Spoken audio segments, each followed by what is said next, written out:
15 లక్షల దాకా వర్క్ చేసినాము. అప్పటి నుంచి డిఈఓ సాబ్ మీద అమౌంట్ వస్తలేదు, ఆపేయండి అని చెప్పారు. ఆపేసినాము. అప్పటికి తర్వాత బిల్లులు వస్తాయి అంటే ఎన్నోసార్లు ఒక ఇంచుమించు 100 సార్లు కలెక్టర్ గారికి లెటర్ ఇవ్వడం జరిగింది. మన ఊరి మన బడి కార్యక్రమం కొరకు ఎన్నోసార్లు మేము లెటర్ ఇచ్చినాం. ప్రతి వారం సోమవారం పోతున్నాం, ఇస్తున్నాం, కానీ స్పందన రావట్లేదు.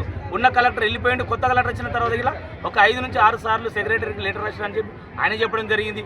డిఓ గారేమో ఆ రోజు డబ్బులు ఇప్పిస్తున్నాడు, ఈ రోజు మరి తప్పించుకొని తిరుగుతున్నాడు.